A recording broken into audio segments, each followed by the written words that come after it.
أعوذ بالله من الشيطان الرجيم. بسم الله الرحمن الرحيم.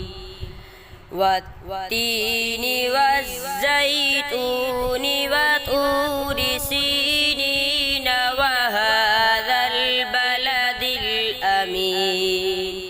لقد خلقنا الإنسان في أحسن تقويم ثم رددناه أسفل سافلين إلا الذين آمنوا وعملوا الصالحات فلهم أجر غير ممنون. فما يكذبك بعد بالدين؟ أليس الله بأحكم الحاكمين؟